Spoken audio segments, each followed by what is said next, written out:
এভাগ মন্দিৰলৈ বুলি ওলাই আহিছোঁ আৰু নাৰ্চাৰী এখনতো সোমাম বুলি ভাবিছোঁ। ৰাস্তাত বৰ ধুনীয়া ফুল এটা দেখা পালোঁ। নাম চাম নাজানো, কিন্তু ফুলবিলাক দেখাহে পাওঁ, নাম চাম নাজানো। চোন বহুত ধুনীয়া লাগিছে ফুলবিলাক। আৰু আজিকালি এনেকৈ ওলাই অহা নহয়, গতিকে মানে ফাগুনক ভালকৈ অনুভৱ কৰিবই পৰা নাছিলোঁ। কিন্তু আজি বহুত বেছি ভালকৈ ফাগুনক মানে অনুভৱ কৰিব পাৰিছোঁ। বহুত বেছি ভাল লাগিছে। আৰু এই আহি পালোহি আৰু নাৰ্চাৰীখন প্ৰথমে তাতে সোমাই লওঁ। নাৰ্চাৰীত যেতিয়া সোমোৱা যায় বহুত বেছি ভাল লাগে মনটো, আৰু বিশেষকৈ এইকেইটা দিন মানে নাৰ্চাৰীবোৰ ইমান ৰঙীন হৈ থাকে, ভাল লাগে। আৰু এইটো কি ফুল নাজানো, বহুত বেছি ভাল লাগিছে। দুটা পুলি ল'লোঁ আৰু মানে এই ছিজনেলটো বেছি ল'বলৈ মন নাযায়, কাৰণ অলপ দিনৰ পিছত বেয়া হৈ যায়গৈ যে, সেইটো কাৰণে লতা জাতীয় মানে 12মহীয়া এটা লৈছোঁ। আৰু আমি আহি পাইছোঁ এইভাগ মন্দিৰ, মহাদেৱ শাল মন্দিৰ। সদায় দেখি থাকোঁ, সোমাই পোৱা নাই, গতিকে আজি ভাবিছোঁ বা সোমাই চাওঁ। প্ৰথমে বাহিৰৰ পৰা মন্দিৰৰ পৰিৱেশ, ভিতৰলৈ সোমাই আছোঁ। আগত মন্দিৰৰ পৰিৱেশ ভাগ দেখাইছোঁ। পুৰণা মন্দিৰ যেনে হ'ব যেনে লাগিছে।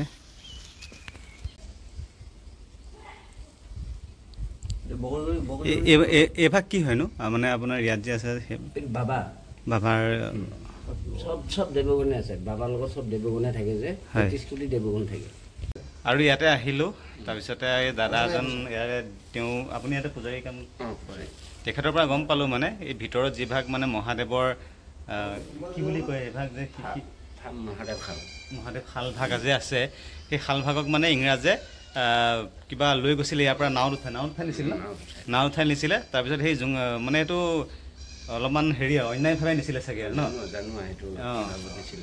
তাৰপিছতে সেই জোঙাল বলহু যিটো গড় আছে, সেই গড়টোৰ ওচৰতে গৈ পেলাই মানে পানীত ডুবি গ'ল। ডুবি পেলাই তাতে থাকিলে। তাৰপিছত সপোনত দেখালে তাৰে এজন পূজাৰীক যে মই ইয়াতে আছোঁ, গতিকে মোক ধুনীয়াকৈ নামে কীৰ্তনে আহি পেলাই কি ক'লে, এখন কাপোৰ ৰাতিৰ ভিতৰতে বব লাগিব, এখন কাপোৰ।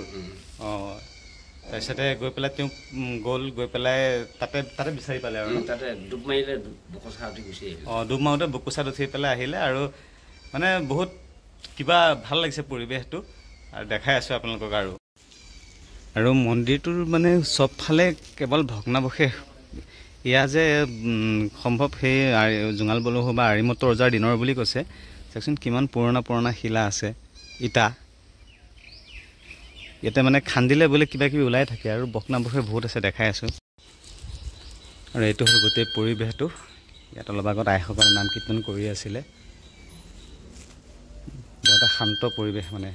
আৰু পৰিৱেশটো যে মানে ফাগুনৰ পৰিৱেশটো ইয়াতে মানে বেছি ফিল কৰিছোঁ। ধুনীয়াকৈ ভিৰকৈ বতাহটো আহি আছে।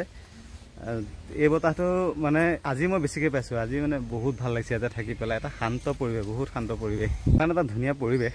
মানে এনেকৈ এইফালে ধৰি লওক গুৱাহাটীৰ ফালে গ'লে বা গুৱাহাটীৰ পৰা আহিলে ৰাস্তা কাষত সেই গেটখন যে দেখাইছিলোঁ, এনেকৈ দেখা পাওঁ। কিন্তু মানে বহুত দিনৰ পৰা সোমামকৈ ভাবি আছিলোঁ, আৰু আজি অৱশেষত সেই সপোনটো পূৰা হ'ল। বহুত ভাল লাগিছে, বহুত ধুনীয়া, মানে তাৰ ইতিহাস থকা হয়, গতিকে ভাল লাগিছে।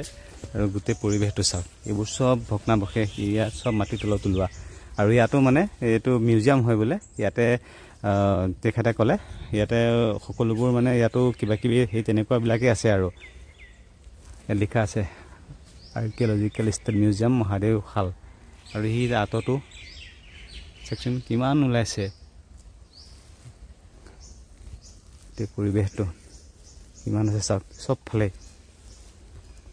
মানে ইয়াতে খান্দিলে হয়তো আৰু কিমান কি ওলাব বুলি ঠিক নাই। আৰু দাদাজনে এই ঘৰটো খুলি পেলাই দেখাম বুলি কৈছে, গতিকে আহি আছোঁ ইয়াতে।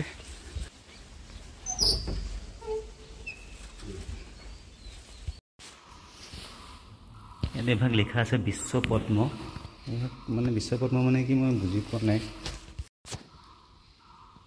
পুৰাতত্ব বিভাগে মানে অনুমান কৰিছে যে অৰ্জুনৰ ৰথৰ চকা ন, অৰ্জুনৰ ৰথৰ চকা বুলি অনুমান কৰিছে। হয়, খুবুলি বনাব লৈ গৈছিলে। অঁ, লৈ গৈছিলে যেতিয়া, হয়, ধান বনাই খালে হয়।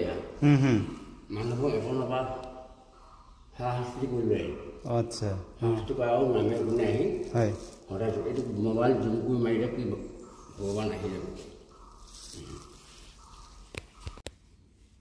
আৰু এয়া মাটিৰ বাচন, এয়াও 800 বছৰ আগৰ, এয়াও খান্দোতে ওলাইছে। আৰু ধুনীয়া ধুনীয়া ভগ্নাৱশেষ আছে কিন্তু মানে ইমানবোৰ মই বুজি নাপাওঁ কিবোৰ বা কি লিখা আছে আৰু ইয়াতো বৰ ধুনীয়া ধুনীয়া পাত্ৰ কিছুমান আছে পুৰণি দিনীয়া পাত্ৰ কিন্তু এতিয়া এইখিনিও চাগে সেই পুৰণা দিনৰে হ'ব চাগে তেতিয়া দিনৰ এটো মানে কৰ্ণৰ চকা বুলি অনুমান কৰিছে আৰু তেওঁলোকে কাৰণ এটো মানে কৰ্ণৰ চকা যে আধা মাটিত ডুবি গৈছিল যে দাবি গৈছিল নহয় গতিকে এটো আধা আছে কাৰণে কৰ্ণৰ চকা বুলি অনুমান কৰে কৰ্ণৰ ৰথ চকা আৰু এতিয়া উভতিছো ইয়াৰ পৰা মোৰ লগত আছিল দুলালদাৰ প্ৰায় থাকেই আৰু মোৰ লগত আৰু মানে এই যিবিলাক ভগ্নাৱশেষ ধৰি লওক কিবা অৰ্জুনৰ চকা বা কৰ্ণৰ চকা দেখাইছো একচুৱেলি মই ভাবোঁ ইয়াতো ধৰি লওক কুৰুক্ষেত্ৰ যুদ্ধ হোৱা নাছিলে গতিকে সেইবাক মোৰ সন্দেহ চাগে সেই ষ্টাইলত কোনোবা ৰজাই যেনেকৈ আমি কিবা এটা বস্তু সযতনে ৰাখিব বিচাৰোঁ তেনেকৈ হয়তো ৰাখিছিল চাগে আৰু সেয়াকে ওলাইছিলে তেনেকুৱা হ'ব পাৰে চাগে কিন্তু যিমানে যি নহওক সেই হিষ্ট্ৰীৰ বিষয়ে ইমান নাজানো বুৰঞ্জীৰ বিষয় কিন্তু বুৰঞ্জী বহুত বেছি ভাল লাগে মানে কি আগৰ পৃথিৱীখনলৈ সোমাই যোৱা নিচিনা লাগে আৰু এয়া হ'ল জোঙাল বলহু গড় মানে সেই তাত যে কৈছিলে যে ইয়াতে জোঙাল বলহু ওচৰত ডুবিছিল চাগে ইয়াতে হ'ব আৰু কোনোবাখিনিত চাগে আগৰ যিবোৰ বাউণ্ডেৰী ৱাল আছিলে সেইবোৰ ভাঙি গৈছিলে গতিকে এতিয়া নতুনকৈ বনাই আছে আৰু আহি পেলাই বহুদিনৰ মূৰত আজি বাইকখন ৱাছ কৰিবলৈ টাইম পাইছোঁ এতিয়া চাওক বাইকখন ৱাছ কৰাৰ পাছত কি এটা মানে মজা লাগে